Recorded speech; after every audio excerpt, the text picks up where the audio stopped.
Peristiwa Kuda Tuli 27 Juli 1996 masih membekas bagi PDIP.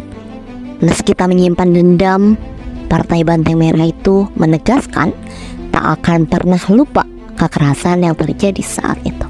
PDIP menyatakan tidak menyimpan dendam atas peristiwa kerusuhan 27 Juli 1996 atau yang dikenal dengan Kuda Tuli. Namun, partai tersebut menegaskan tidak akan pernah lupa kekerasan yang dilakukan rezim Orde Baru. Ketua DPP PDIP Jarod Saiful Hidayat mengatakan partainya berharap Kuda Tuli tidak terulang pada pemerintahan mendatang. Ia menekankan keadilan harus ditegakkan dan kebenaran harus disuarakan. Jarod mengingatkan bahwa kasus pelanggaran HAM berat tidak memiliki masa kadaluarsa meski telah terjadi 28 tahun lalu. PDIP meminta agar pelaku Kuda Tuli segera ditangkap dan diadili demi rasa keadilan bagi bangsa Indonesia. Sementara itu, PDIP mengucapkan terima kasih kepada Komnas HAM yang telah melakukan kajian. Partai tersebut berharap kajian segera rampung hingga dapat dibentuk tim penyelidikan pelanggaran HAM berat. Peristiwa Kuda Tuli 27 Juli 1996 ditandai penyerbuan kantor DPP PDI di Jakarta oleh kelompok pendukung Suryadi yang didukung pemerintah Orde Baru.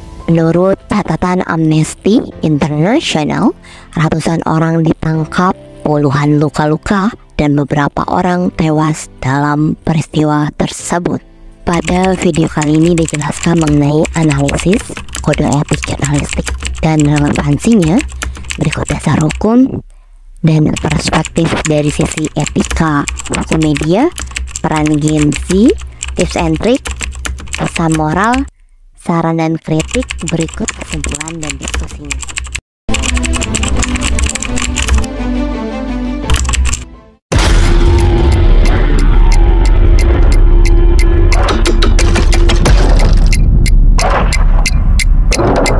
Halo teman-teman, kita akan bahas mengenai analisis kasus Kuda Tuli.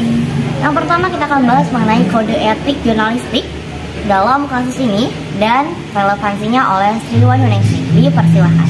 Baik, di sini saya akan menjelaskan kode etik jurnalistik yang relevan.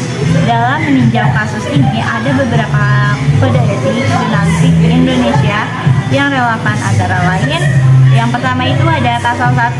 Contohnya itu ada independensi, wartawan Indonesia bersikap independen, menghasilkan berita yang akurat, berimbang dan tidak beres buruk. Yang kedua ada relevansi, media harus memastikan bahwa berita yang disampaikan mengenai pernyataan Jarod Saiful Hidayat adalah akurat dan tidak dipengaruhi oleh kepentingan politik tertentu.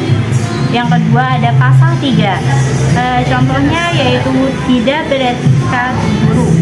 Wartawan Indonesia selalu menguji informasi, memberitakan secara berimbang, tidak mencampurkan fakta dan opini yang menghakimi, serta menerapkan asas praduga tak bersalah.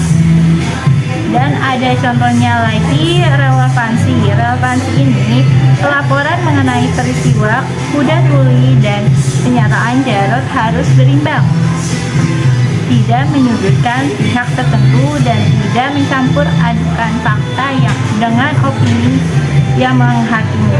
Yang ketiga ada pasal 4. Contohnya adalah menghormati sumber berita. Wartawan Indonesia tidak membuat berita bohong, fitnah, sadis, dan cabul. Relevansinya, media harus memastikan bahwa informasi yang diberitakan mengenai peristiwa Kuda Tuli adalah benar dan tidak mengandung fitnah terhadap pihak manapun.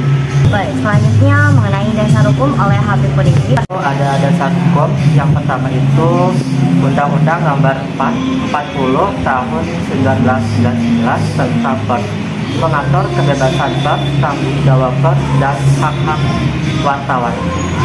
Ada relevansi juga, yaitu menjamin kebebasan pers untuk melaporkan peristiwa secara jujur dan adil. Namun juga mengatur tanggung jawab pers tidak menyebarkan informasi yang tidak benar atau menghasut. Yang kedua, Undang-Undang Nomor 11 Tahun 2008 tentang Informasi dan Transaksi Elektronik atau ITE mengatur tentang penyebaran informasi di media elektronik termasuk media sosial.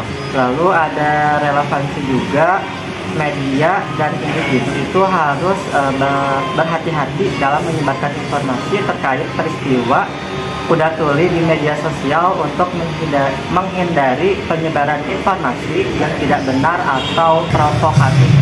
Selanjutnya, perspektif etika dan hukum media oleh Serja Railham. Dipersilakan.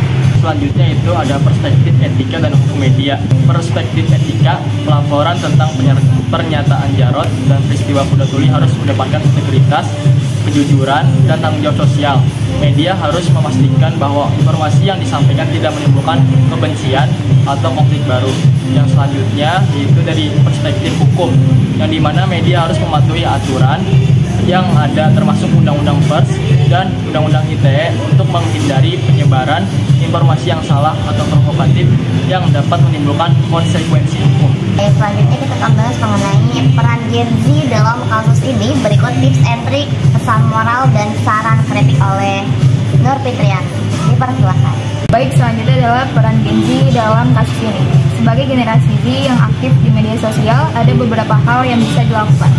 Yang pertama adalah verifikasi informasi. Selalu periksa kebenaran informasi sebelum membagikannya di media sosial. Yang kedua adalah bijak dalam berkomentar. Hindari komentar yang provokatif atau menghasut. Dan yang ketiga adalah edukasi diri dan orang lain. Berperan aktif dalam mengedukasi diri sendiri dan orang lain tentang pentingnya etika dalam media sosial. Dan selanjutnya adalah tips and trick.